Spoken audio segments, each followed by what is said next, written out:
Bénis-le-nous, notre Père. Nous voulons que tu règnes, Jésus. Règne éternel, notre Père. Alléluia. Car gloire et l'honneur t'appartiennent, notre Dieu. La puissance t'appartient, notre Dieu, Jésus. Nous voulons te louer, nous en vérité, Seigneur. Règne, Jésus. Règne, Jésus, au nom de Jésus. Alléluia, Jésus-Christ. Alléluia.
Alors Jésus, tu es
Amen. Alléluia. Nous sommes bien dans la présence de Dieu. Vous pouvez prendre place. Alléluia. Voilà ce qui était annoncé. Aujourd'hui, nous sommes là pour participer à ce séminaire.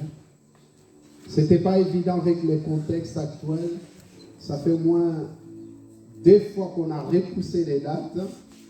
Et finalement, c'est le temps de Dieu, je crois, qu'aujourd'hui nous puissions être là et participer à ce séminaire. Voilà, notre invité, le pasteur Douglas, il est marié, père de 3 enfants, qui est de la région parisienne, à l'église Sainte de la Résurrection. Et vraiment, je suis honoré et nous sommes vraiment honorés aussi d'avoir accepté cette invitation. Et on bénit le Seigneur pour votre présence. Son épouse n'a pas pu venir. En tout cas, il est accompagné d'un merveilleux frère que j'ai pu faire connaissance, aimer, qui l'accompagne. Et on est vraiment heureux de vous accueillir au milieu de nous. Et vraiment, on vous souhaite la bienvenue. Et puis, je vais vous laisser la place avec vos applaudissements. On accueille le pasteur, l'apôtre Douglas, que Dieu vous bénisse.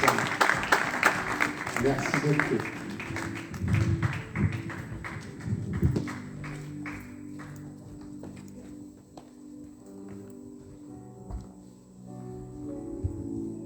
Gloire à Dieu. Bonsoir à tous. Je bénis le Seigneur pour cette merveilleuse opportunité qu'il me fait de pouvoir me tenir devant vous. Comme le pasteur l'a si bien dit, ça faisait au moins 3 fois, 2 fois que ce programme devait se tenir. Et à cause des circonstances dans lesquelles nous sommes dans notre pays, où je dirais le monde est en train de traverser, ce programme n'a pas pu. Dieu a permis que ça se fasse aujourd'hui. Je crois que c'est dans le plan parfait de Dieu. Je bénis Dieu pour cette merveilleuse opportunité. Je bénis le Seigneur également pour son serviteur, Pasteur Georges, ainsi que sa merveilleuse épouse et toute sa famille. Merci pour l'invitation et la marque de confiance. Et merci à Aimé qui m'a accompagné, gloire à Dieu. Je remercie aussi ma famille qui est là, notre frère Fernand et notre sœur Nana. Que Dieu vous bénisse. Gloire au Seigneur. Alléluia. Père, nous voulons te confier ces 3 jours. Demandons ta grâce, demandons ton onction, ton inspiration. Saint-Esprit, viens nous enseigner le cœur de Dieu. Amène-nous dans les profondeurs de ta parole et révèle-nous ton plan parfait. Dans ces temps difficiles, dans ces temps troubles, nous avons besoin d'être guidés, d'être instruits, de connaître la pensée de Dieu. Saint-Esprit, nous ne sommes que de simples hommes et nous avons besoin de toi.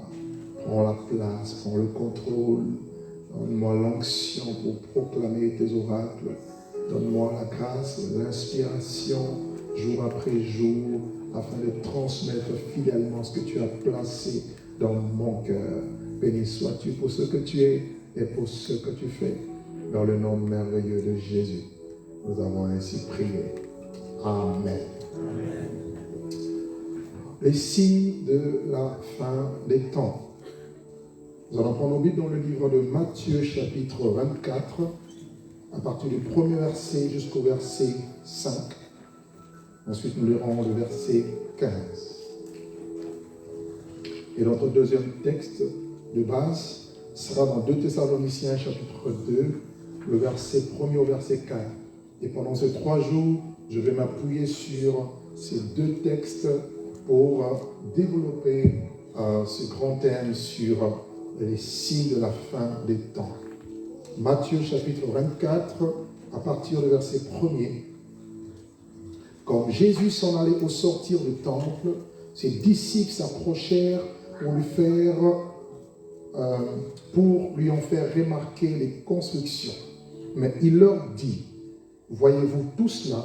Je vous le dis en vérité, il ne restera pas ici pierre sur pierre qui ne soit renversée. » Et il s'assit sur la montagne des Oliviers, et les disciples vinrent en particulier lui poser cette question. « Dis-nous, quand cela arrivera-t-il, et quel sera le signe de ton avènement et de la fin du monde? » Et Jésus leur répondit, « Prenez garde que personne ne vous séduise. Prenez garde que personne ne vous séduise, car plusieurs viendront sous mon nom en disant, c'est moi qui suis le Christ, et ils séduiront beaucoup de gens. » Notez bien ce mot séduire, ils séduiront beaucoup de gens. Et le verset 15 de Matthieu 24 nous dit, c'est pourquoi, lorsque vous verrez l'abomination de la désolation dont a parlé le prophète Daniel, établi en lieu saint, que celui qui lit fasse attention. 2 Thessaloniciens au chapitre 2, le verset 1er au verset 4.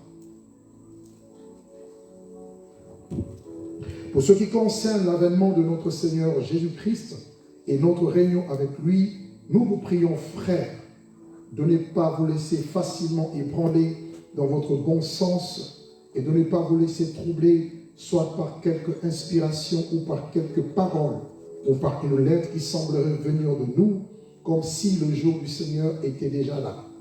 Que personne ne vous séduise, que personne ne vous séduise d'aucune manière, car il faut que l'apostasie soit arrivée auparavant et qu'on ait vu paraître l'homme impie, le fils de la perdition, l'adversaire qui se lève au-dessus de tout ce qu'on appelle Dieu ou de ce qu'on adore.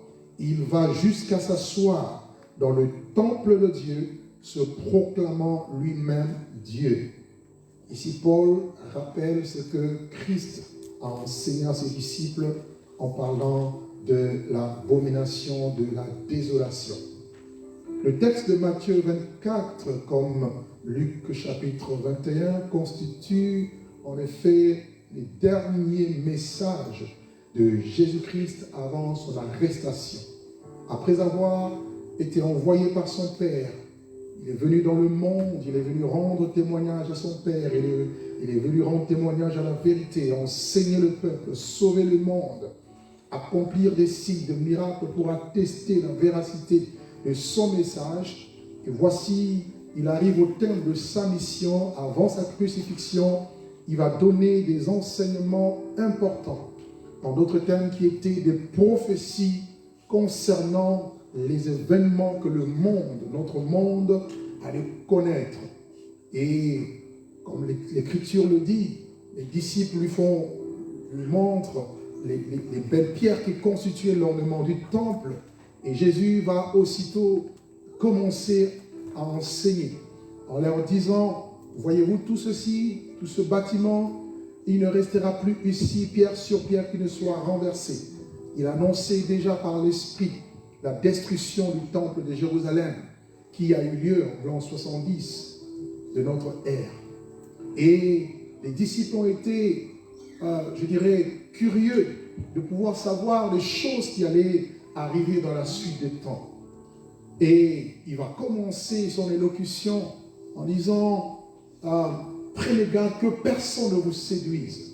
Et Christ, dans Matthieu 24, va donner toute une liste de séries, des événements qui concernent justement la fin des temps, les signes de la fin des temps. Quand on parle des signes, on voit les symptômes. De sorte que lorsque vous remarquez ces choses arriver, que vous puissiez vous tenir prêt parce que le Fils de l'homme est à la porte et qu'il revient non seulement sauver, prendre ceux qui sont à lui, mais aussi commencer à exercer le jugement sur un monde impie. Et parmi ces signes, il y en a plusieurs qui va étaler. Il va parler des guerres. Et vous entendrez parler des guerres et des bruits des guerres. Et tout au long de l'histoire, toutes ces choses ont été visibles. On a vu comment est-ce qu'il y a eu des guerres. Il continue à en avoir. La Première Guerre mondiale, la Deuxième Guerre mondiale, qui a fait énormément de victimes. Et toutes les guerres aujourd'hui qui continuent. Il dit une nation se lèvera contre une nation, un peuple contre un peuple, un royaume contre un royaume. Il y aura en divers lieux des famines. Il parle de la crise économique qui touche le monde depuis un certain temps. Et particulièrement dans ce temps dans lequel nous sommes, c'est une grande crise économique qui va toucher le monde entier, qui est en train de toucher le monde entier. Et il parle des phénomènes terribles. Il parle des pestes. Dans Luc chapitre 21, il dit, il y aura en divers lieux des pestes. Et dans le mot peste, nous voyons épidémie ou encore pandémie. Quelqu'un même va dire aujourd'hui, ce n'est plus pandémie, mais c'est plandémie. Tellement que ça touche la planète tout entière. Et toutes ces choses que nous voyons, que le monde a commencé à connaître depuis que le Seigneur a annoncé ces choses sont visibles. Ces choses, nous pouvons les voir. Il n'y a pas besoin d'être un eschatologue pour se rendre compte que le monde va mal. Même ceux-là qui refusent de croire en la parole de Dieu réalisent que tous les événements que le monde connaît aujourd'hui sont vraiment des signes qui annoncent quelque chose qui est en train de se préparer, quelque chose qui est en train d'arriver. Et nous sommes à la veille justement de l'éternité. Et Jésus-Christ continue en disant qu'il y aura des prophètes, des faux prophètes qui vont se lever. Il va y avoir l'iniquité qui va s'accroître. L'amour du plus grand nombre se refroidira à cause de la croissance de l'iniquité. Et notre génération aujourd'hui a dépassé de loin la génération de Lot, Sodome et Gomorrhe. Notre génération aujourd'hui a dépassé de loin le temps de Noé. Et j'en parlerai tout au long de ce séminaire. Parce qu'il est temps que le monde puisse se prendre conscience que à cause de l'iniquité, à cause de la rébellion contre Dieu, il va y avoir un jugement. Dieu va juger le monde. Dieu va juger la terre. Mais avant que Dieu le juge, il sauve d'abord les siens. Amen. Il sauve d'abord son peuple. Voilà pourquoi nous attendons ce que la Bible appelle la bienheureuse espérance, l'enlèvement de l'Église. Pourquoi est-ce que nous serons enlevés? Nous serons enlevés pour être avec lui, comme il a dit. Je vais vous préparer une place. Je m'en vais vous préparer une place. Lorsque je m'en serai allé et que je vous aurai préparé une place, je reviendrai vous chercher, afin que là où je suis, vous y soyez aussi. Mais non seulement il vient nous chercher pour que nous soyons avec lui, notre départ de la terre sera le début justement des catastrophes. Ça sera le début d'une série de jugements. Et je vous assure, des jugements terribles. Terribles. Vous n'avez qu'à voir tout ce qui se passe aujourd'hui. Le monde ne va plus bien. Dans plusieurs nations, dans plusieurs pays, s'il n'y a pas des inondations, s'il n'y a pas de catastrophes naturelles, il n'y a pas de tornades, de tsunamis, s'il n'y a pas de tremblements de terre, il y a la pandémie, il y a la crise, il y a la violence, on ne sait plus où poser la tête, il y a des guerres.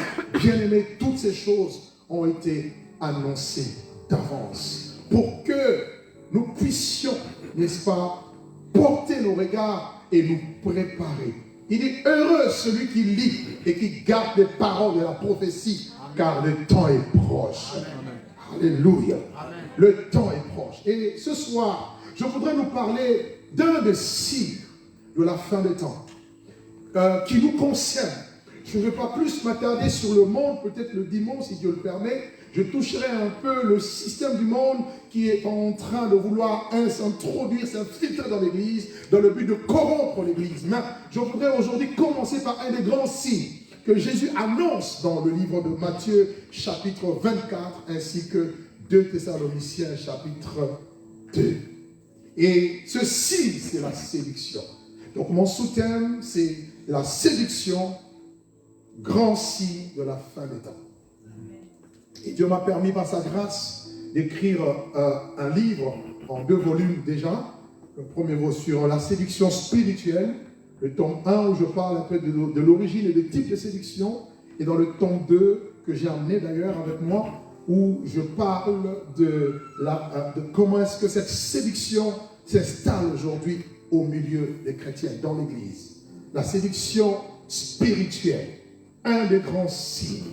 Alors, comprenez un peu avec moi, qu'est-ce que la Bible entend par la séduction? C'est quoi le mot séduction? La séduction, c'est un mot qui vient du grec planao. En grec, c'est planao, qui veut dire littéralement sortir. Séduire veut dire littéralement sortir du droit chemin. Égarer. Conduire hors la vérité. Séduire, c'est sortir du droit chemin. Égarer, conduire hors la vérité. Séduire, c'est tromper. Et Jésus nous avertit. Il parle ici à ses disciples qui lui ont posé la question. Dis-nous quand ces choses arriveront-elles? Et quel sera le signe de ton avènement? Quel sera le signe de ton retour? Quel sera le signe de ta part, de la parousie? Les événements qui concernent le retour du Seigneur. Et regardez, Jésus dit, le premier signe, il dira que personne ne vous séduise. Alléluia. Amen. Et j'aime bien prendre les paroles de Jésus au sérieux. Je dis bien, j'aime bien prendre les paroles de Jésus au sérieux parce qu'il ne se trompe pas. C'est le prophète par excellence, le plus grand des prophètes. Ah oui, si on a respecté Samuel, si on a respecté Moïse, alors Christ vaut mieux, en fait, on doit le respecter mieux que Samuel, mieux que Moïse. Alléluia. La séduction. Et la séduction, c'est la tromperie. Et la séduction vient du serpent. La séduction vient du diable. La toute première fois où la Bible mentionne le mot séduction, c'est dans le livre de Genèse au chapitre 3. Vous lirez à partir du premier verset et nous allons aller jusqu'au verset 13. Mais je vais juste lire le premier verset et le verset 13. Il dit ceci. Le serpent était le plus rusé de tous les animaux de champ que l'Éternel Dieu avait fait. Et-il dit à la femme, Dieu a-t-il réellement dit, vous ne mangerez pas de tous les arbres du jardin? Ici, on nous parle, nous sommes encore dans la dispensation de l'innocence, où l'homme et la femme, Adam et Ève, n'ont pas encore connu le péché. Dieu a créé l'homme, et à partir de la poussière de la terre, et ensuite il crée la femme à partir de sa côte, et il les bénit, il les place dans le jardin, Et il donne le commandement à l'homme en disant, écoute, Adam, tu pourras manger dans le jardin d'Éden de tous les arbres, tous les fruits des arbres du jardin, tu as accès à ces choses, tu as là accès. Mais quant à l'arbre qui est au milieu du jardin, c'est-à-dire l'arbre de la connaissance du bien et du mal, tu ne mangeras point et tu ne toucheras point de peur que tu ne meurs. Pourquoi? Parce que le mystère de l'iniquité agissait déjà. Parce que Lucifer avait été déjà précipité sur la terre. Il y avait déjà le mal sur la terre et Dieu ne voulait pas que l'homme, en touchant de ce fruit, qu'il puisse être en contact avec le mal. Alléluia. Voilà pourquoi Dieu lui donne une interdiction ferme. Tu as accès à tout, mais à cet arbre-là, tu n'en mangeras point et tu ne toucheras point. Et voici maintenant dans Genèse 3, le serpent. On nous dit que le serpent était l'animal le plus rusé. Un animal beau, un animal intelligent, malin aussi, mais qui a été la porte d'entrée de Lucifer. Satan est entré par le serpent. Comprenez que le serpent ici, ce n'est pas le diable, mais le diable s'est servi du serpent pour pouvoir atteindre l'homme. Et voici comment il passe par la femme et non par l'homme. Pourquoi? Parce qu'il savait que dans la femme, il y avait un point faible. Alléluia. Lequel? Quel est ce point faible? La femme devait rester sous la couverture et l'autorité de son mari. Et en même temps, la femme était tellement émotionnelle et sensible que le serpent est passé par la femme. Bien aimé, le diable passera toujours par des points faibles. Car nous sommes dans une guerre, nous sommes dans une lutte. Voilà pourquoi il est important que nous puissions devenir forts en Jésus. Est-ce que quelqu'un m'entend? Est-ce que quelqu'un me suit? Amen. Dans 1 Timothée chapitre 2, verset 13 à 14, il est dit, car Adam a été, mais la femme séduite s'est rendue coupable de la transgression. C'est ce que la Bible enseigne. Donc il est passé par la femme parce que c'était un sexe faible. Et la femme n'a pas su respecter l'ordre établi par Dieu. Et elle a écouté la voix du serpent et elle a pris le fruit, elle a mangé. Ève était la première personne à manger le fruit. Et ensuite, on nous dit, elle en donna à son mari qui était à son côté. Et lui aussi en mangea. Mais comme l'homme était le chef de la femme, Dieu punit d'abord l'homme. Parce que Dieu est un Dieu d'ordre qui sait respecter l'ordre établi. Je ne sais pas si je parle à quelqu'un ce soir. C'est pour cela qu'il est important de marcher dans l'ordre. Dieu n'est pas un Dieu de désordre, mais un Dieu d'ordre. C'est un Dieu de paix. Là où il y a l'ordre, il y a la paix. Là où il y a l'ordre, il y a l'harmonie. Là où il y a l'ordre, tout marche correctement. Mais là où il y a le désordre, l'ennemi en profite. Quelqu'un me suit? Quelqu'un me suit? Donc c'est par la femme que le péché est rentré, mais Dieu dit que c'est par l'homme. Pourquoi? Parce que l'homme a cédé. Il n'a pas su être à sa place. Où était Adam lorsque Ève mangeait le fruit? Les hommes, où êtes-vous lorsque le diable attaque votre famille, votre maison? Alléluia. Amen. Mais la Bible dit, elle sera, en parlant de elle, elle sera néanmoins sauvée en devenant mère. Voilà pourquoi, par la femme, le péché est entré, le serpent a pu accomplir sa mission, mais c'est aussi par la femme que Dieu a envoyé son fils unique, Jésus. Alléluia, je n'ai pas entendu ton nom. C'est par la femme que Dieu est entré dans le monde. Oh, c'est pourquoi je célèbre les femmes. Mais les femmes en Jésus. Si tu es en Jésus-Christ, sache qu'au travers de ta vie, Dieu veut accomplir de grandes choses. Amen, amen. Et regardez au verset 13. Lorsque Dieu maintenant pose la question, mais Adam, pourquoi tu as fait cela? Il dit non, c'est pas moi, c'est la femme que tu as mise à mes côtés. Irresponsable. Comment est-ce que tu as mangé et tu rends coupable ta femme? Tu aurais pu dire, chérie, non, on ne mange pas, on obéit à Dieu. L'homme avait démissionné. Et les hommes ici, ne démissionnez pas. Vous devez rester à votre place, sinon le diable va entrer. Oh, donnez-moi un mot. Amen. Amen. Genèse 3, verset 13. Regardez maintenant la réponse de la femme. Et l'Éternel Dieu dit à la femme, pourquoi as-tu fait cela? Et la femme répondit, le serpent m'a séduite et j'en ai mangé. Voilà la toute première mention du mot séduction dans la Bible. Alors la première mention sur la séduction, c'est là. Le serpent m'a séduit. Donc celui qui est à la base de la séduction, c'est le serpent.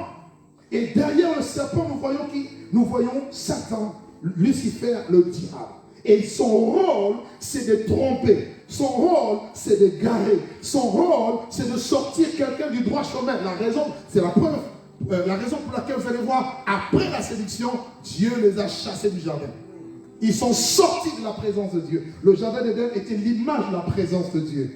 Ils sont sortis de là. Dieu les a chassés. Amen. Apocalypse 12, verset 9. Apocalypse 12, au verset 9. Et regardez ce que la Bible dit. Et il fut précipité, le grand dragon, le serpent ancien. J'aime bien m'arrêter un peu sur le mot serpent ancien. Je me suis toujours posé la question, pourquoi ici on l'appelle serpent ancien? En réalité, dans Genèse, il est le serpent. Dans Apocalypse, il est le serpent ancien. Donc il a eu le temps de bien travailler, il a vieilli. Et il est devenu ancien. Alléluia. Donc il a de l'expérience. Voilà pourquoi on ne joue pas avec le serpent. On ne parle pas au serpent, on le chasse. Amen. Est-ce que je peux répéter? Amen. On ne s'entretient pas avec le serpent, on le chasse. Amen. À chaque fois que tu auras un dialogue avec le serpent, il va t'avoir. Parce qu'il est expert en la matière. Je vous assure. La Bible dit, soumettez-vous à Dieu, résistez au diable, il fuira. Il faut te soumettre à Dieu. Il faut se soumettre à la parole. Sinon, il va t'avoir. On nous parle d'ici, on nous dit que c'est le serpent ancien. Regardez, appelé le diable, c'est-à-dire calomniateur. Satan, c'est-à-dire, comment dirais-je, adversaire, celui qui séduit toute la terre. Écoutez bien, on nous dit que celui qui séduit la terre, quand on parle de la terre, on voit les hommes, tout ce monde entier qui va dans la perdition, tout ce monde qui pense avoir raison, mais alors qu'ils sont en train d'aller droit vers la perdition. Qui le séduit? Le serpent. Donc le serpent, c'est lui qui est à la base de la séduction. Et il séduit toute la terre. Et la Bible dit, et il fut précipité sur la terre, et ses anges furent précipités avec lui. La Bible nous enseigne ici que le monde entier est sous la puissance du malin. Le monde entier est séduit par le diable. Si même notre évangile est voilé, il est voilé pour ceux qui périssent. Pourquoi? Le Dieu de ce siècle les a aveuglés. Ils sont tellement aveuglés spirituellement et ils pensent avoir raison parce qu'ils ont la connaissance. Ils ont mangé le fruit. Le monde aujourd'hui mange le fruit de l'arbre de la connaissance du bien et du mal. On a la connaissance, on a la maîtrise des choses, entre guillemets, la maîtrise des choses, quoi qu'on ne maîtrise rien. On ne maîtrise absolument rien. Montre-moi le plus grand philosophe, montre-moi sa maîtrise sur ce phénomène de la mort. Tous face à la mort, on est impuissant. N'est-ce pas? Un seul est venu, il a connu la mort. Il est mort, il est sorti du tombeau. Et il a vaincu la mort. Et la Bible dit, tiens les clés de la mort et du séjour des morts. Amen, amen. Amen, amen. Bien aimé, la séduction vient du diable, vient du serpent. C'est lui qui travaille activement pour égarer le monde. Mais lorsque Jésus parle de la séduction ici, dans Matthieu 24, il ne s'adresse pas d'abord au monde. Pourquoi? Parce que le monde est déjà séduit. Là, il parle maintenant à ceux qui ne sont pas séduits, qui sont sur le droit chemin, ayant déjà accepté Jésus, ayant accepté la parole, la doctrine, la saine doctrine, qui suivent Jésus, qui portent la croix, comme Jésus l'a dit. Si quelqu'un veut venir après moi, il doit renoncer à sa vie, il doit se charger de sa croix et il doit me suivre. Il s'adresse à cela. Donc il s'adresse à vous et à moi. Et personne n'est vacciné contre la séduction. Je dis bien personne, même moi qui vous parle. La raison pour laquelle on va voir pourquoi il parle de la séduction, quelles sont les différentes sortes de séduction auxquelles nous sommes confrontés aujourd'hui et comment faire pour ne pas tomber dans ces séductions. Alléluia. Matthieu chapitre 24, on l'a lu, le verset 4 au verset 5. Jésus dit que personne ne vous séduise. Et dans 2 Thessaloniciens 2, il dit que personne ne vous séduise d'aucune manière. Donc il y a plusieurs sortes de séduction. Il y a plusieurs manières de séduction. Lorsque j'étais encore, jeune chrétien, quand je lisais Matthieu 24, quand on parlait de la séduction, je voyais juste cet attrait-là. Hein? Vous voyez, quand tu veux séduire quelqu'un, un homme qui veut séduire une femme, vous voyez, voilà, il fait tout pour la pâter, pour la voir, et une fois qu'il a dit, il est dans ma poche. Mais en fait, la séduction, c'est pas seulement ça.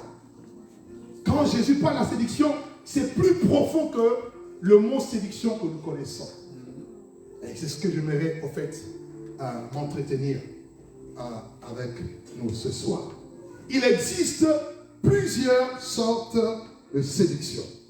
Première sorte de séduction, la Bible l'appelle la séduction du péché. La séduction du péché. Prenons Hébreux chapitre 3, le verset 12 au verset 13. Hébreux 3, verset 12 au verset 13. Il est dit ceci. Prenez garde, frères, que quelqu'un de vous n'ait un cœur mauvais et incrédule, au point de se détourner du Dieu vivant. Donc il s'adresse aux frères en Christ. Il s'adresse aux chrétiens. Il s'adresse aux hommes de Dieu, aux femmes de Dieu, à vous et à moi, qui sommes dans le Seigneur. Il dit, prenez garde, que personne de vous n'ait un cœur mauvais et incrédule. Donc on peut être là, mais avoir un cœur mauvais. On peut être là et avoir un cœur incrédule. Rappelez-vous de la parabole du semeur. La semence qui est tombée le long du chemin. Une autre partie est tombée dans les endroits pierreux. D'autres parties dans les endroits, comment dirais-je, là où il y avait des épines, au milieu des épines. Et une autre partie qui est tombée dans la bonne terre. Donc ce qui veut dire, ceux qui reçoivent la semence de la parole, ceux qui sont en contact avec la parole, si nous sommes 1000 personnes, il n'y a que 250 qui sont la bonne terre. Ça peut vous choquer, mais c'est l'enseignement de Jésus.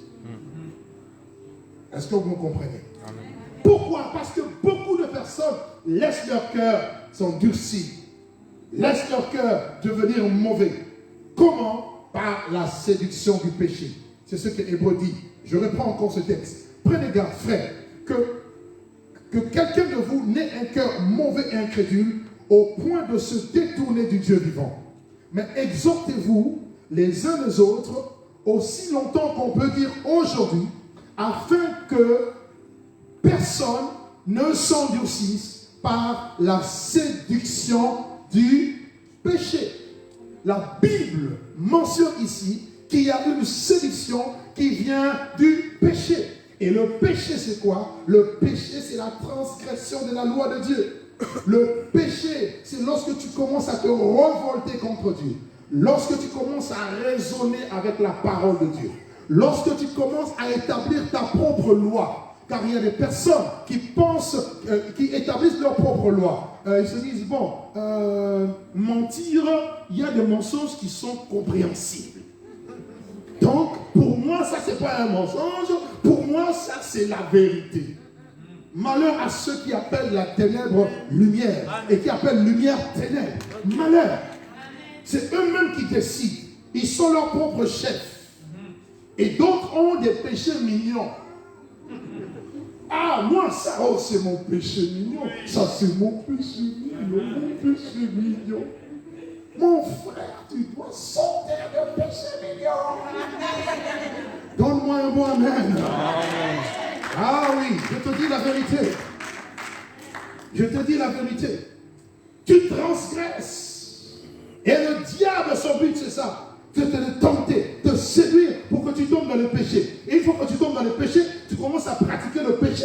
Il y a une différence entre tomber dans le péché et pratiquer le péché. Quelqu'un qui tombe dans le péché, ça peut arriver que tu tombes dans un péché, mais aussitôt le Saint-Esprit te convainc et tu dois te repentir, demander pardon à Dieu.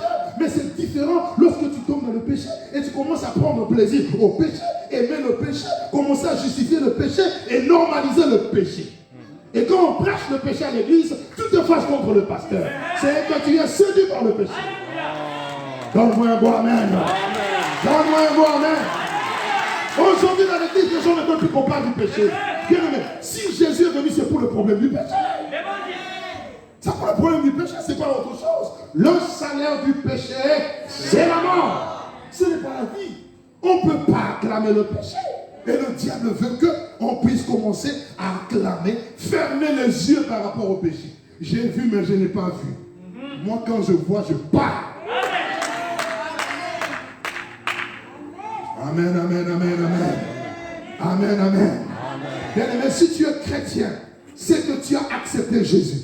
Et si tu as accepté Jésus, c'est que tu as reçu le pouvoir de devenir enfant de Dieu. Et si tu as reçu le pouvoir de devenir enfant de Dieu, c'est que tu as la capacité de dominer le péché. Donc un enfant de Dieu domine le péché. Il n'est pas dominé par le péché, mais il domine le péché. Mais quand nous regardons le visage de l'église aujourd'hui, oulala, le visage est défiguré. Impudicité, adultère, mensonge, masturbation, alcool à faute, l'ivresse. Tu es dans l'ivresse et tu crois que tu es dans le bon chemin. Excusez-moi. J'ai rencontré même des prédicateurs ivres. J'ai dit, vous irez en enfer. C'est la débauche. La Bible dit, l'ivresse, c'est la débauche. Soyez remplis du Saint-Esprit. J'espère que vous allez m'aimer jusqu'à dimanche. Ah, moi, je ne joue pas avec ça. Alléluia. Je suis venu te sauver. Je ne suis pas venu te caresser dans le sens du poids. Je suis venu te dire la vérité. Jésus a dit, vous connaîtrez la vérité. Et la vérité vous affranchira. Et la vérité vous rendra libre. Jean 8, 34 dit, quiconque se livre au péché est esclave du péché. Pierre dit, ils leur promettent la liberté, alors qu'eux-mêmes, ils sont esclaves de la corruption. Il y a un problème. Tu dois sortir du péché. Tu dois sortir de la drogue. Tu dois sortir du joint. Tu es là, tu es joint à quoi? Tu t'es joint à quoi? À qui? Joins-toi au Saint-Esprit et arrête-moi ces histoires. Tu es esclave de la machin, c'est quoi là? Séduction du péché. Et surtout dans notre temps, où on encourage, j'ai vu des églises, où on encourage le péché. Pour garder la jeunesse, on leur dit, non, pour vivre dans le péché, c'est pas grave. Frère, c'est grave. Et les gens qui disent, oh, si on prêche sur le péché, nous on va fuir. Fuyez. Mais là, si vous fuyez la vérité, vous allez vous retrouver dans le lac de feu. Et moi, je vous prêche la vérité pour que vous reveniez à Christ. Pour revenir dans le droit chemin. Jésus était jeune. Il avait 30 ans, il était jeune. Mais il prêche la vérité. Et nous voulons nos jeunes aujourd'hui les caresser dans le sang du poil. Ils ont des copains, copines, ils vivent dans la débauche et on accepte. Séduction du péché. Arrêtez de vivre dans le péché.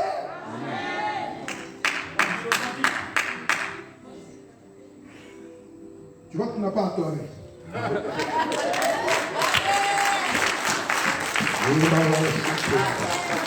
Saint-Esprit, aide-moi. Aide-nous. Notre génération aujourd'hui tolère les choses intolérables. Qui aurait cru? On m'a envoyé une vidéo de 2 pasteurs en Afrique du Sud, de 2 pasteurs en train de se marier dans l'église. L'homosexualité. Quand Jésus parle de l'abomination, de la désolation, c'est ça. Et on veut qu'on accepte ces choses. Qu'on accepte l'immoralité, qu'on accepte des choses inacceptables. C'est à cause de ces choses que Dieu nous a détruit les villes de Sodome et Gomorrhe. Et notre génération est pire que Sodome et Gomorrhe. La séduction du péché. Alléluia. Alléluia. Amen. Deuxième sorte de séduction, c'est la séduction du monde. La séduction du monde. Quand la Bible parle de monde, c'est cosmos en grec. C'est l'ensemble des biens matériels, les biens du diable, les biens qui sont sous la domination du diable. Le monde, c'est ce que la Bible appelle le siècle présent. Et Jésus a dit, vous êtes dans le monde, mais vous n'êtes pas du monde. Il dit, Père, il a prié dans Jean 17. Cette prière sacerdotale, il a dit, Seigneur, je ne te demande pas de les ôter du monde, mais de les préserver du malin. Parce qu'il y a un esprit qui domine dans le monde. C'est un esprit d'égarement. Tu ne peux pas aimer Dieu et aimer le monde. Non, ce n'est pas possible. Et le monde, c'est un monde pourri. Ce monde est bizarre, c'est pourri. Je rencontre des personnes riches, des personnes de tout genre qui te disent on est fatigué, on a besoin du repos. J'ai dit mais écoutez, c'est pas vos maisons, vos villas qui vont vous sauver, c'est pas vos belles voitures, vos comptes en banque. Si vous êtes dans le monde, vous êtes perdus. Et les gens sont là sans espérance parce qu'ils n'ont pas Dieu. Mais lorsqu'on a Dieu, lorsqu'on a Jésus, on a l'espérance. La vie de Christ en nous, c'est l'espérance de la gloire. Je n'espère pas seulement dans cette vie, mais au-delà de cette vie, il y a une vie meilleure. Alléluia. Je vais dire à quelqu'un, il y a une vie meilleure, une vie glorieuse, une vie satisfaisante, une vie là, dans la félicité après ce monde. Et s'il nous a sauvés, il nous laisse dans le monde, c'est pour accomplir une mission. C'est pour que nous soyons les ambassadeurs. Mais ne pas aimer le monde. Alléluia. Et le diable embellit le monde. C'est comme si on vous donnait un cadeau empoisonné, mais bien emballé. C'est ça le monde. Dedans, il y a de poison. Mais dans l'apparence, c'est attrayant. Quand le serpent, le diable a tenté Jésus, il a dit ceci. Si tu te prosternes devant moi, regarde, je te donnerai tous ces royaumes avec leur gloire. Tu regardes la gloire, être célébré, être adulé, être acclamé, avoir du succès, être international. Oui, mais après, sur cette vie, tu ne feras pas plus de 100 ans. Tu n'iras pas plus de 120 ans. Et après les 120 ans, tu vas passer. Tu es comme de l'herbe. Tu apparais pour un temps. Une vapeur qui apparaît pour un temps et qui disparaîtra. Et quand on comprend que la véritable gloire, c'est avoir Dieu lui-même, c'est avoir la présence de Dieu, tu ne vas pas te laisser séduire par le monde. Le monde a gagné même des serviteurs de Dieu qui ne font plus de choses pour Dieu, mais ils le font pour être acclamés, pour être adulés, pour recevoir les honneurs. C'est la séduction. Alléluia. Amen. Alléluia. Amen. Ne te prosterne pas devant le Dieu de ce monde. J'aime l'histoire de Shadrach, Meshach, Abednego. Vous connaissez? Okay. Dans Daniel chapitre 3. On leur a dit, vous devez vous prosterner devant la statue du roi. Si vous ne vous prosternez pas, vous serez châtié. On va vous mettre dans la fournaise. Il a dit, sache au roi, nous te respectons, mais nous n'allons jamais fléchir notre genou. Alléluia. Et ils ont refusé. On les a mis dans la fournaise, mais Dieu était avec eux. Bien-aimés dans le Seigneur, ne fléchis pas le genou devant Baal. Ne fléchis pas le genou devant le monde. Le monde est en train d'aller dans une direction contraire à celle de Dieu. Et tous ceux qui ont suivi le courant du monde ont été détruits. Combien de stars ont été détruits?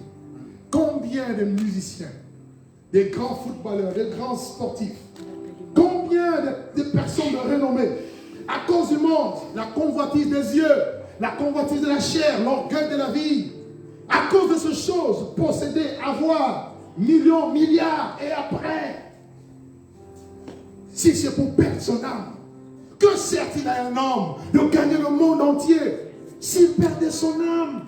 Ça sert à quoi? Alléluia. 1 Jean chapitre 2 verset 15. L'apôtre Jean dit, n'aimez pas le monde ni les choses qui sont dans le monde. Si quelqu'un aime le monde, l'amour du Père ne point en lui. Dans le monde, il y a la convoitise des yeux et la convoitise de la chair, l'orgueil de la vie.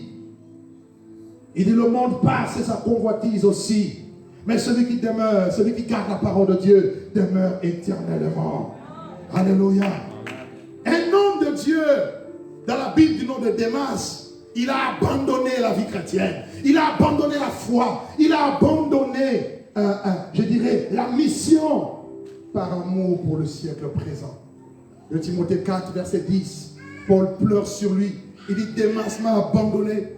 Démas m'a abandonné par amour pour le siècle présent. Il y en a qui abandonnent Dieu, surtout dans ce temps où les gens ont envie de tout posséder. Ils ont envie, c'est le plus Dieu qui les intéresse. C'est le monde. Aujourd'hui, les chrétiens deviennent amoureux du monde. Ne sois pas amoureux du monde. Amen. Amen, amen. Amen. Troisième type de séduction dont parle la Bible, la séduction par la philosophie. les raisonnements. Colossiens chapitre 2, verset 8. Colossiens 2, verset 8, il dit, prenez garde que personne ne fasse de vous sa proie par une philosophie ou par une vaine tromperie, s'appuyant sur la tradition des hommes et sur les principes élémentaires du monde et non sur Christ. Quand la Bible parle de philosophe ou de philosophie, la Bible parle de ceux-là qui aiment la connaissance, des penseurs, de ceux qui ont la sagesse, de ceux qui ont la raison, de ceux qui, qui savent analyser les choses. Et Paul dira, le monde avec sa sagesse n'a pas connu Dieu. Tous ces philosophes que vous connaissez de renom, avec toute leur sagesse, ils n'ont pas connu Dieu. Mais il a plu à Dieu de sauver le monde par la folie de la croix. Amen. Alléluia. Le salut vient par la croix et non par les raisonnements, la raison. Et ça devient des forteresses. Et surtout, ici en Occident, on aime trop raisonner, on aime trop réfléchir. C'est pas, non, pas réfléchir. Réfléchir, c'est une bonne chose. Mais raisonner avec Dieu, on ne raisonne pas avec Dieu. Amen. Dieu dit et on obéit. Amen. Alléluia. Amen. Et la raison et cette philosophie est insufflée, est inspirée par le serpent. Le serpent pousse les gens dans de faux raisonnements. Jacques 1, verset 22, il dit, mettez en pratique la parole, ne vous bornez pas à l'écouter, en vous trompant vous-même par de faux raisonnements. Il y a des personnes qui se trompent elles-mêmes. Oh, tout chemin mène au ciel, c'est faux. Tout chemin mène à Rome, peut-être, mais au ciel, c'est faux. Un seul chemin. Je peux parler? Ah, Jésus dit, je suis le chemin, je suis la vérité et je suis la vie. Nul ne vient au Père que par moi. Oh, mais non, tu es quand même amour. Tu ne peux pas quand même punir tout le monde dans toutes les religions. Dans ceci. La religion cherche à aller vers Dieu, mais Dieu est venu vers nous par Jésus. C'est ça la différence avec le christianisme. Le christianisme, c'est une relation et non une religion. La religion, c'est l'ensemble des dogmes, des pratiques. Je fais ça, je m'abstiens de ça, je prie autant de temps pour aller vers Dieu. Mais Dieu est venu vers nous par Jésus. Il a donné son sang. Il n'y a pas à débattre là-dessus. Raisonnement. Et parce qu'on raisonne, vous savez, je suis en train, dans le cadre de mon master, parce que là je suis en train de faire un master en leadership chrétien, j'ai des cours notamment sur l'origine des religions. Oh, j'étais surpris d'apprendre énormément de choses. Comment est-ce que la plupart de ces religions, eux tous croient quand même qu'il y a un être suprême, un être réel, un être qui est au-dessus de tout. Mais la conception et la manière, je dirais, l'interprétation de cette divinité, elle est faussée. C'est ce que Paul dit aux Corinthiens. Ce que vous vénérez, c'est celui que je viens vous annoncer. Il dit, je viens dans votre vie, je vois plusieurs autels, plusieurs statues. Même à une statue, on a marqué à un Dieu inconnu. Donc en gros, vous adorez des petits dieux, mais en réalité, ce ne sont pas ces petits dieux. Le véritable Dieu, il est au-dessus de tout. Il est grand. Et la Bible dit, nous savons que le Fils de Dieu est venu et qu'il nous a donné l'intelligence pour connaître le véritable. Nous sommes dans le véritable en son Fils Jésus-Christ. Dites avec moi Jésus-Christ. Et le Dieu véritable. Non, je veux bien t'entendre. Jésus-Christ. Et le Dieu véritable.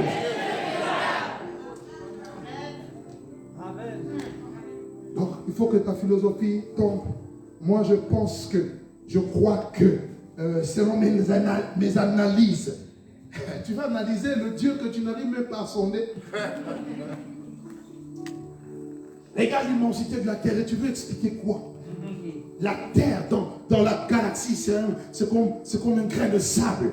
Je dis bien la Terre dans la galaxie. Nous sommes dans la galaxie, la Voie lactée. Il y a des centaines de milliards de galaxies, où il y a des centaines de milliards d'étoiles. Qui contrôle toutes ces choses?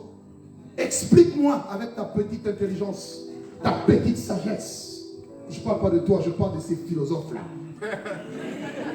Et comme ils n'arrivent pas à décrire qu'il y a une force qui gère l'univers, ils appellent ça la matière noire. Quelle matière noire?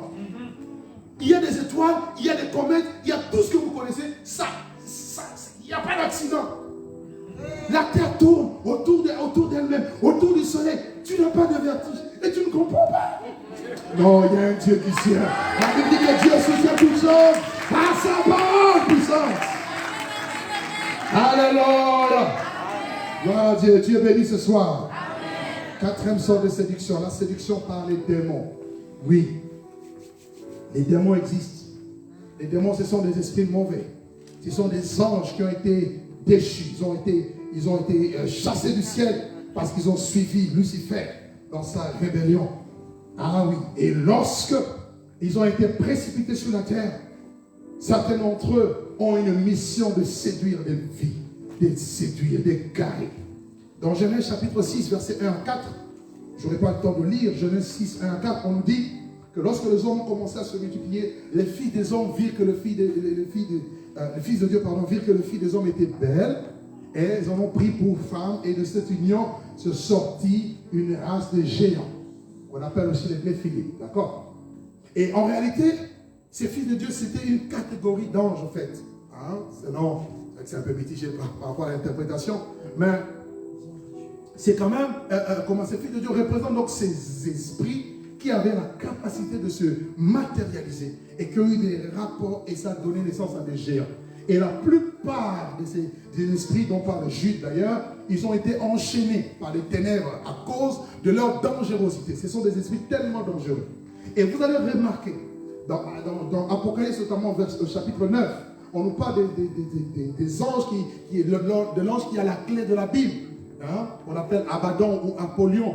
On parle des autres anges qui ont été déchus, mais qui ont la capacité de faire tellement de choses négatives. C'est-à-dire ce sont des esprits au service de Lucifer dans le but de séduire. Et ça, j'aimerais m'adresser à vous, enfants de Dieu chrétiens. Ne pensez pas, ou ne pensons pas que parce que nous avons Jésus, que, je dirais, on ne peut pas tomber dans le piège de la séduction. La Bible dit, par rapport notamment au péché sexuel, parce que c'est un des démons qui travaille dans la séduction, c'est la sirène des eaux. Alléluia. Amen. Alléluia. Amen. Je sais de quoi je parle, hein? Et c'est biblique aussi. Hein? Je n'ai pas le temps de vous expliquer vraiment dans toute la Bible, sinon on n'aura pas le temps de finir. Et c'est un esprit terrible au service du diable, dans le but de séduire, d'égarer, de faire tomber les gens dans toutes sortes de travers.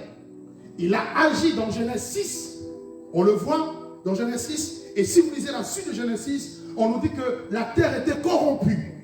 On nous dira qu'il y avait la méchanceté. Le cœur des hommes se tournait chaque jour uniquement vers le mal. La Bible va plus loin en disant que la terre était remplie de violence. Quand Dieu a vu le péché, le degré du péché, la Bible dit Dieu s'est repenti d'avoir créé l'homme et Dieu dit je vais frapper l'homme. Dieu va détruire la terre. Voilà comment la première terre a été détruite par le déluge. Tellement que ces esprits avaient fait des ravages. Alléluia. Et après Noé, nous voyons encore dans les villes de Sodome et Gomorrhe comment est-ce que toute une ville, depuis le plus grand jusqu'au plus petit, ils étaient tous dans ce péché qui est aujourd'hui normalisé de l'homosexualité. Il y a des forces de ténèbres terribles. Et ces esprits, lorsqu'ils sont envoyés, ils peuvent vous attaquer comme mari de nuit, femme de nuit. Beaucoup de gens sont dans l'église, ils souffrent de ces choses. Ces esprits attaquent le couple. Voilà pourquoi, vous allez voir, même chez les chrétiens, plus ça va, plus il y a des séparations, il y a des divorces. Ce n'est pas seulement un problème de caractère, c'est un problème aussi de puissantes séductions sataniques qui ont été relâchées contre l'église. Avant d'écrire mon livre sur la séduction, en 2007, j'étais en retraite de prière. Dieu m'ouvre les yeux. Je voyais comme le séjour de mon s'ouvrir et il y avait une fumée noire qui sortait et des démons qui allaient envahir la terre. Et ces esprits ont été envoyés que dans les maisons des chrétiens.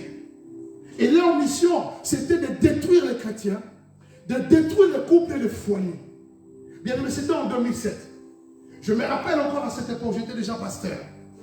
À cette époque, il n'y avait pas autant de dégâts qu'il y a aujourd'hui. Il y en avait déjà, mais il n'y en avait pas autant. C'est là que Dieu m'a dit, écoute, il y a des fortes séductions, mais tu dois veiller et tu dois avertir mon peuple de cet esprit qui est lâché, relâché. Et si nous ne faisons pas attention, on va tomber dedans. J'ai vu des personnes se lever, décrier la voix du Seigneur, chasser les démons, mais qui n'ont pas fait attention aux démons de séduction et qui sont tombés dans le piège. Et je prie que ça ne sera pas ton cas au nom de Jésus. Oh, donne-moi un bois, mais j'ai dit que ça ne sera pas ton cas.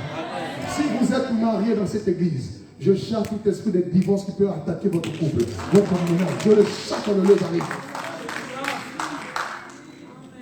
Et aujourd'hui, pour un rien, oh non, on est incompatibilité des caractères. On est en divorce. Pour un oui, pour un non, on se sépare. Pour un oui, pour un non, je ne l'aime plus. Oui, Dieu m'a montré, c'est une sorcière. Dieu m'a montré, c'est un sorcier. Pourquoi tu n'as pas montré ça avant de te marier? Avec la tromperie, la comédie. Alléluia. Et pour un rien, frère, soeur, ne le voyez pas avec les yeux physiques. Que Dieu vous ouvre les yeux pour que vous voyez des réalités spirituelles qui sont derrière. Un jour, on m'a envoyé une vidéo. Et je voyais dans cette vidéo, c'était même des païens qui l'ont monté. On montrait une ombre noire qui allait dans des immeubles. Et dans chaque immeuble que cette ombre-là entrait, dans chaque maison et autres, qu'est-ce qui se passait? Il se passait que les familles étaient en train de se déchirer. L'homme et la femme, mésentente, dispute à mort, et puis séparation. Et ça amené un chaos dans les familles. Cet esprit est à la base. Alléluia. La séduction. 1 Corinthiens chapitre 6, versets 17 à 18. 1 Corinthiens 6, 17 à 18. Est-ce qu'on peut le lire? J'ai oublié de donner ça à la technique. Prenons-le quand même rapidement. Regardez ce que l'apôtre Paul dit. Celui qui s'attache au Seigneur est avec lui un seul esprit. Verset 18. Fuyez la débauche. Quelque autre péché qu'un homme commette, ce péché est hors du corps. Mais celui qui se livre à la débauche pêche contre son propre corps. Et aujourd'hui, on apprend aux gens, même la débauche au travail. Il y a un bien-aimé qui est venu me voir et dit, on nous enseigne, on nous donne des formations pour t'apprendre comment tu peux tromper ta femme sans qu'elle se rende compte. C'est dans le monde là. Allez voir. La séduction, bien aimé, ça atteint des niveaux, des dimensions, vous n'avez pas l'idée. Et c'est un des grands signes. À chaque fois que vous voyez ces choses, rappelez-vous que nous sommes en train de vivre le signe de la fin des temps. Amen. Nous sommes en train de les vivre. Amen. Amen, amen, amen. Sans parler des réseaux sociaux. Aujourd'hui, il y a des rencontres sur les réseaux sociaux. Mythique.com, rencontre.com. Comment tu veux te marier avec quelqu'un, tu le rencontres sur le site? Tu connais son état d'âme? Ok, il n'y a pas d'amen. Bon. Et moi j'ai parlé, tu as entendu. J'ai dit bien, tu as entendu. Amen. Et cet esprit contrôle le monde au jour d'aujourd'hui. Regardez même le cinéma. Regardez. Pour qu'un film, ça c'est des experts qui m'ont dit, pour qu'un film puisse avoir du succès, il faut qu'il y ait des scènes obscènes, il faut qu'il y ait de l'obscénité, il faut qu'il y ait une partie de la pornographie. Et ça devient normal. Cet esprit travaille. En France, on a, à cause des enfants, des choses je ne dis pas. On autorise des choses abominables. Il y a des lois qui sont passées pendant le temps de confinement pour autoriser des pratiques sexuelles des enfants moins de 15 ans. Ce n'est plus un problème. Ici en France, renseignez-vous. On donne la pilule aux enfants, on les encourage. Au Canada, j'y vais souvent, nous avons une église au Canada. Au Canada, mes frères et sœurs, on enseigne à nos enfants de 3 ans qu'ils peuvent choisir leur orientation sexuelle. À 3 ans. Et on veut le plus. Je ne sais pas si la loi est passée ici en France. Ils veulent déjà enseigner ça aux enfants ici. Et vous imaginez, ces enfants vont grandir avec quelle image de la famille. Et la famille est détruite. Et parce que la famille est détruite, il y a toutes les conséquences que vous avez à côté. Vous avez la délinquance. C'est bien de traquer les jeunes qui vont détruire des commissariats et autres. Mais le problème est plus profond que ça. Ne réglez pas le problème à la source, à la surface, allez à la racine. On encourage des choses qui font que la délinquance prend de l'ampleur. On autorise ça. Mais la conséquence, c'est quoi? C'est tout ce que nous voyons. Amen. Et les l'évangile ne règle pas les choses à la surface. L'évangile vient au cœur. Ah, donne-moi un bon amen. Répondez-vous quand le royaume de Dieu est proche. L'évangile règle le problème à la source. Oh, que Dieu nous aide. Voilà pourquoi il faut qu'on soutienne l'Église. Je parle à nos autorités, soutenez les véritables serviteurs de Dieu. Parce qu'à cause de l'évangile, on peut sauver des vies. Une autre séduction. Je vais vite à cause du temps. La séduction par des miracles mensongers. Ah oui. 2 Thessaloniciens chapitre 2, nous lisons le verset 9 au verset 10. La séduction par des miracles mensongers. Écoute bien ce qui sera dit. On nous dit ici, l'apparition de cet impie se fera par la puissance de Satan avec toutes sortes de miracles, de signes et de prodiges mensongers et avec toutes les séductions de l'iniquité pour ceux qui périssent parce qu'ils n'ont pas reçu l'amour de la vérité pour qu'ils soient sauvés. Aussi, Dieu leur envoie-t-il une puissance d'égarement pour qu'ils croient au mensonge. La Bible nous enseigne qu'il va y avoir des miracles mensongers. Et qui sont ceux qui véhiculent les miracles mensongers? Ce sont les faux prophètes, les faux docteurs, les faux serviteurs. Et Jésus dit dans Matthieu 24, plusieurs faux prophètes s'élèveront. Et ils séduiront beaucoup de gens. Comment? Parce que les gens, au lieu de s'attacher à la pleine doctrine, ils vont chercher les miracles. Je prends le miracle, j'aime le miracle. Mais un miracle doit toujours accompagner la parole de vérité. Amen. Un miracle ne doit jamais contredire la Bible. Amen. Et Jésus dit, plusieurs me diront, Seigneur, Seigneur, n'avons-nous pas prophétisé par ton nom? N'avons-nous pas chassé les démons par ton nom? N'avons-nous pas fait beaucoup de miracles par ton nom? Je vous dirai, retirez-vous de moi, ouvriers d'iniquité. Et les gens qui vont véhiculer des faux miracles, des faux prodiges, ce sont des ouvriers d'iniquité. Ce sont des gens qui pratiquent le péché, qui sont dans l'occultisme, qui sont dans toutes sortes de pratiques mystiques et occultes, mais qui de l'autre côté, on voit quand même des signes et des miracles. Et en tant que chrétien, Dieu nous demande d'avoir le discernement. Il est avec moi le discernement. Que notre discernement puisse grandir, croître. Alléluia. Apocalypse 13, verset 11 à 14. On nous parle du faux prophète. Vous savez, les deux bêtes qui vont surgir. Prenons-le rapidement. Apocalypse chapitre 13, de verset 11 à 14. Il dit, puis je vis monter de la terre une autre bête qui avait deux cornes, semblable à celle d'un agneau, et qui parlait comme un dragon. Elle exerçait toute l'autorité de la première bête en sa présence.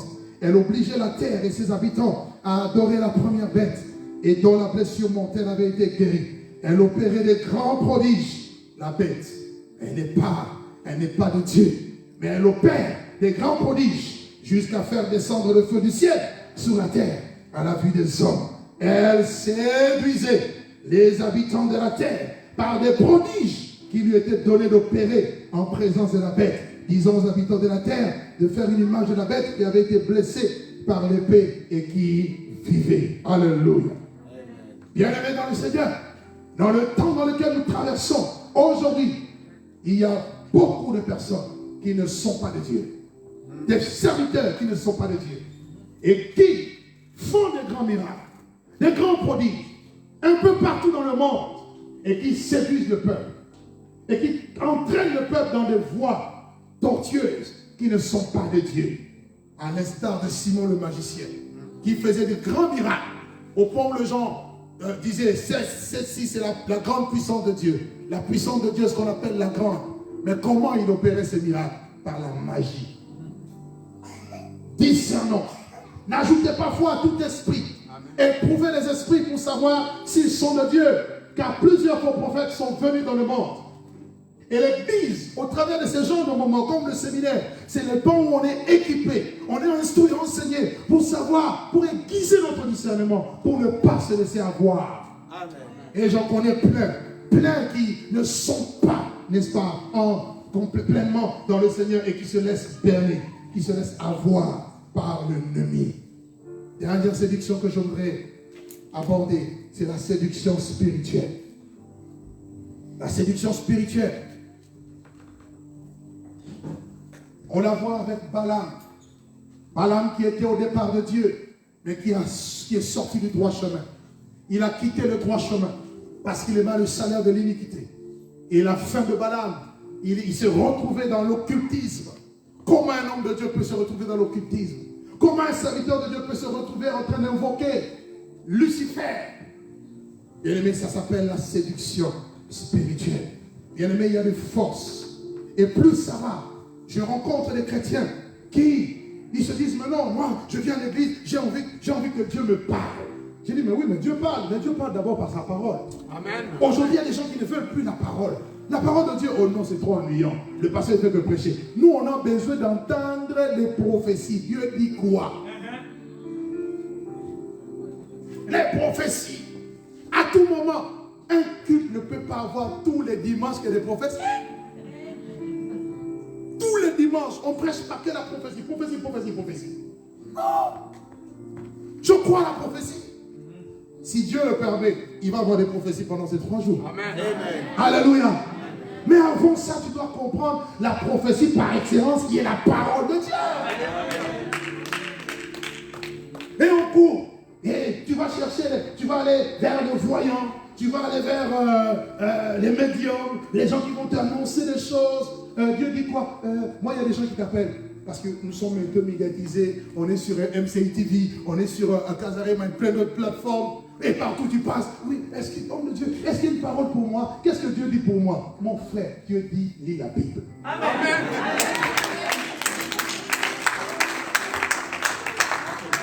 Y a-t-il une parole pour moi? Y a-t-il ceci? Après avoir prêché comme ça, Dieu t'a parlé. Et tu vas suivre encore le prédicateur après. Dieu dit quoi pour moi? Tu ne vois pas que tu ouvres déjà une brèche à la séduction spirituelle. Maintenant, les manipulateurs, ils vont profiter. Dieu me dit, si tu amènes une offrande de 2000 €, oh, je sens, ta famille sera délivrée. Je vois un esprit qui attaque ta famille. Enfin, il y a des esprits qui attaquent toutes nos familles. Donc, ce n'est pas nouveau. Non, est-ce que je peux te parler? Je vois un démon qui t'attaque. Frère, sœur. Oh. Voilà pourquoi ce genre de message, personnellement, je ne vous cache pas. Merci Seigneur pour votre pasteur qui m'a invité. Mais il y a des gens qui ne m'invitent pas. Parce que c'est un business qui va être démonté. Les constructeurs de temples de diable. Quand Paul arrive, c'est fini, boutique fermée. C'est ça l'autorité des serviteurs de Dieu. Fermez les petites boutiques. Là où on enferme les gens. Là où on ne dit pas la vérité. Il faut que ça ferme. Amen. Parce que les gens sont embrigadés. Donc ils sont embrigadés, manipulés, écrasés. Et la finalité, ils sont déçus même de Dieu. Dieu ne déçoit pas. C'est les hommes qui déçoivent. L'évangile ne déçoit pas. Ce sont les hommes qui déçoivent. Voilà pourquoi on doit revenir à l'évangile pur. À l'évangile de Jésus-Christ. Alléluia. Paul dit, je n'ai pas honte de l'évangile, car c'est la puissance de Dieu pour le salut de quiconque croit. Oh, si tu crois à cette parole, laisse-moi te dire, la parole commence déjà à te libérer. Il y a des chaînes qui commencent à tomber. Il y a des liens qui sont déjà brisés. Il y a la restauration dans ta vie. Pourquoi? Parce que la parole elle-même suffit. Elle a la puissance de t'affranchir, de te libérer. Amen, amen, amen, amen. Amen. Beaucoup pour se sentir à l'aise. Oh, nous allons faire du yoga. On est trop stressé. Comment l'évangile peut te rendre stressé? Tu as un problème. Excusez-moi. Lorsqu'on est en Jésus, lorsqu'on est un chrétien à genoux devant la présence de Dieu, il te remplit de la joie. Non, donne-moi un bon amen. La joie ne dépend pas du fait que tu as un travail ou pas. Ah, tu vois, hein? Je peux avoir un travail et ne pas avoir la joie. Tout comme je peux ne pas avoir le travail, mais j'ai la joie. La joie du Seigneur, c'est ça notre force. Le royaume des cieux, ce n'est pas le manger, ce n'est pas le boire, mais c'est la joie, la paix, la justice par le Saint-Esprit. Ça, c'est la parole de Dieu. Et je rencontre des chrétiens stressés, dépressifs. Ça va? Quelqu'un m'a dit, je vais mourir, pasteur, je vais mourir. Et tu vas mourir pour aller où? Non, je sens que je meurs, je sens, non, ça va pas. Qu'est-ce qui ne va pas? Jésus est Seigneur, il est assis sur son trône. Amen. Et tu es enfant de Dieu. Arrête-moi ces histoires. Non, il faut s'asseoir dans telle position, faire un vide. Il faut faire un vide. Il faut se concentrer, être en contact avec des ondes. Des ondes. Écoute la voix. Et derrière le yoga, il y a un esprit de Kundalini, un démon qui vient te posséder et tu ne comprends pas. Non. Il n'y a pas besoin de méditation. Médite la Bible. Amen. Il dit que celui de la loi ne se rend pas de ta bouche, médite le jour et nuit. Toi, tu ne médites pas la Bible, tu es comme ça, assis comme ça. Tu croises tes jambes comme ça. Et tu es en train de murmurer. Oh là là. Chrétien, c'est la séduction. Je veux savoir demain, comment demain ça sera comment, dans 10 ans ça sera comment, est-ce que mon entreprise ça va marcher ou pas, et tu vas voir des cartomanciens, tu vas voir des chiromanciens, et ils vont regarder sur ta main, je lis, tu vois, et ou encore tu vas consulter l'horoscope, tu vois, non? Il y en a qui consultent l'horoscope, hein? Et, oh, moi je suis jumeau, moi je suis bélier, je suis scorpion. Ah bon? Il a dit vous marcherez sur le scorpion, toi tu es scorpion, tu deviens un animal. Moi je suis fils de Dieu. Ah, je dis, moi je suis fils de Dieu. Je suis héritier de la promesse. Amen. Qui sont les fils de Dieu ici? Fils de Dieu, vous êtes des héritiers de la promesse. Ah oui. Oh, je suis bélier. Quel bélier? Oh, je suis scorpion. Quel scorpion? On marche sur le scorpion. Ah, que Dieu te bénisse. Je dis que Dieu te bénisse. Je termine par ce texte de 2 Corinthiens 11, versets 3 à 4. 2 Corinthiens 11, versets 3 à 4. Regardez ce que Paul dit. C'est là que nous allons terminer notre enseignement de ce soir. Il dit, toutefois, de même que le serpent séduisit Ève par sa ruse. Nous revenons à ce que nous avons dit au début. De même, Paul fait une analogie, une comparaison entre ce qui s'est passé à l'origine. Il dit de même que le serpent séduisit Ève par sa ruse. Il s'adresse maintenant aux chrétiens de Corinthe. Il dit, je crains, moi Paul, prédicateur, moi votre père dans la foi, je crains que vos pensées, quand on parle de pensée, c'est aussi les cœurs, ne se corrompent et ne se détournent de la simplicité à l'égard de Christ. Car si quelqu'un vous annonce, vient vous prêcher un autre Jésus que celui que nous vous avons prêché, ou si vous recevez un autre esprit que celui que vous avez reçu, ou un autre évangile que celui que vous avez embrassé, vous le supportez fort bien. Et c'est l'état de l'Église aujourd'hui. Dans le monde entier, je parcours les nations par sa grâce. Je vous assure, je pleure. Je pleure en voyant l'Église qui a Christ, qui a la doctrine, qui a la Bible, la parole, mais qui est en train de se détourner de la simplicité de Christ. Christ est simple. Aujourd'hui, les chrétiens, on ne veut plus la simplicité. On veut des choses mystiques. Si on dit, bon, chacun amène la bouteille d'huile, une bouteille d'huile, venez acheter une bouteille d'huile qui vient d'Israël, de Jérusalem, ça coûte 20 €. Là, c'est tout le monde qui court. Venez recevoir l'imposition des mains.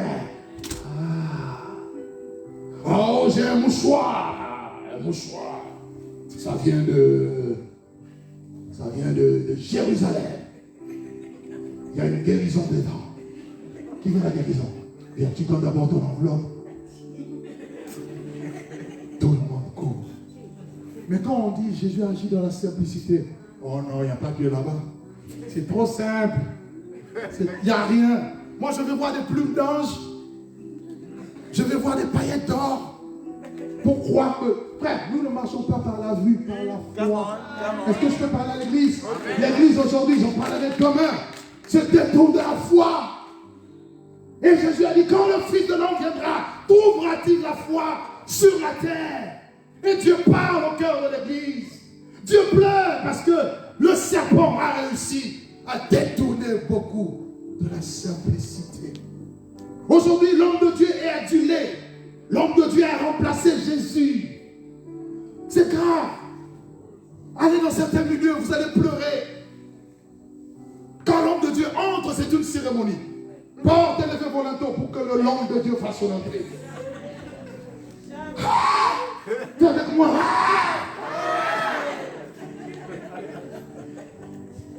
Un autre esprit, un autre évangile.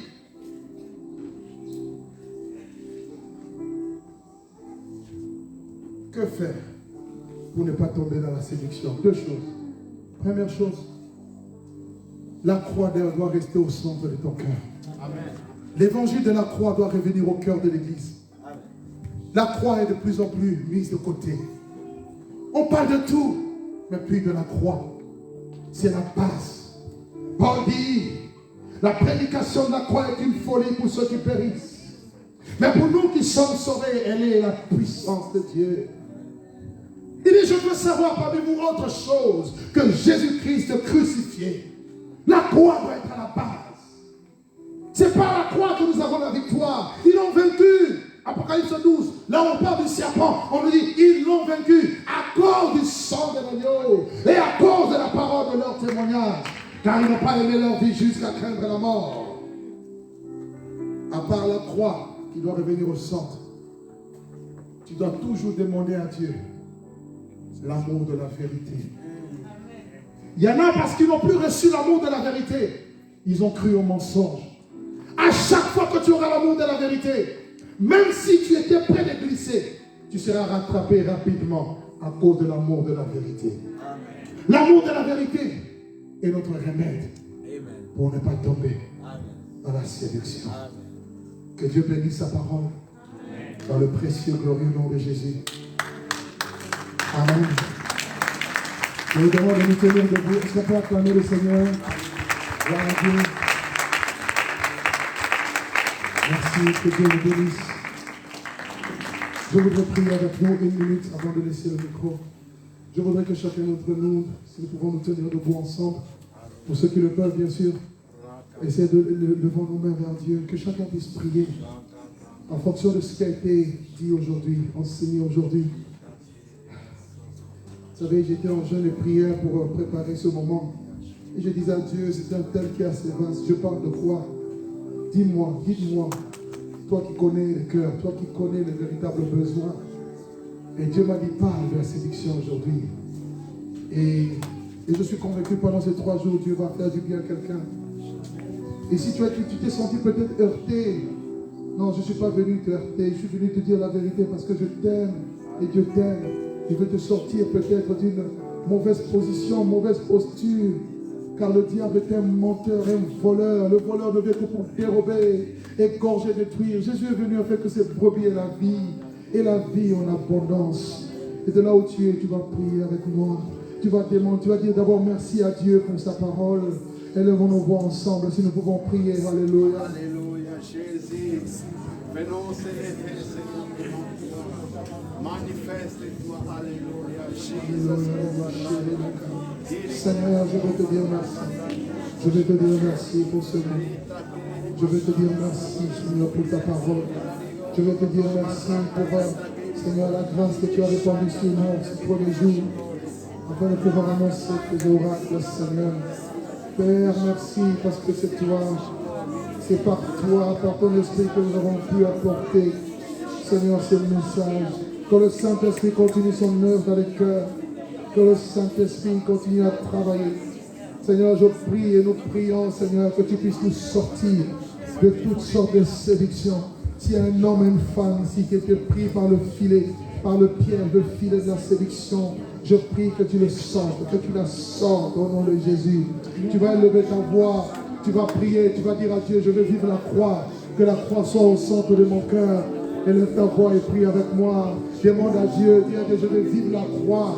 Alléluia, la croix de Jésus qui est la puissance de Dieu pour le salut de quiconque croit. Alléluia, élève ta voix avec moi, élevons ensemble nos voix. Seigneur, nous voulons, Seigneur, vivre la croix, expérimenter la croix de Jésus, expérimenter la croix de Jésus. Seigneur, en ce jour, Père, accorde-nous de renoncer au monde, de renoncer à nous-mêmes, de se charger de notre croix et de te suivre au nom de Jésus. Nous allons faire une dernière prière. Tu vas dire à Dieu, donne-moi l'amour de la vérité. Donne-moi l'amour de la vérité. Le Saint-Esprit est l'esprit de vérité. Il est l'esprit de vérité. Dis à Dieu que l'esprit de vérité remplisse mon cœur, remplisse mon âme. Que je ne tombe pas dans le piège du mensonge.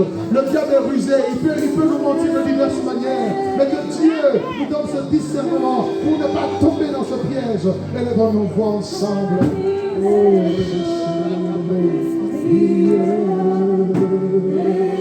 prie avec moi, prie avec moi.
Son cœur à Jésus, qui n'a jamais été en relation avec Dieu. Peut-être même que tu fréquentes l'église, mais tu n'as jamais donné ton cœur à Jésus. Et aujourd'hui, tu aimerais le faire. C'est une occasion, une opportunité qui t'est donnée. Si tel est le cas pour toi, je t'invite juste à lever ta main. Si quelqu'un veut faire une rencontre avec Jésus, il n'y a pas de honte à voir. Tu as peut-être été invité, on t'a invité peut-être ce soir, ou même tu as l'habitude de venir, mais il n'y a pas encore une véritable rencontre. N'hésite pas, lève ta main. Si vraiment tu veux donner ta vie à Jésus, il y a quelqu'un ce soir qui veut donner son cœur à Jésus. Alléluia. Gloire à Dieu. Oh, est digne de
dans cette atmosphère de prière, de louange, d'adoration, de supplication. Et nous allons simplement prier peut-être pour des personnes qui ont des besoins spécifiques, des situations peut-être ou des maladies. Vous êtes peut-être dans une situation de combat. Vous luttez face à la séduction, face à toutes sortes des attaques, ou peut-être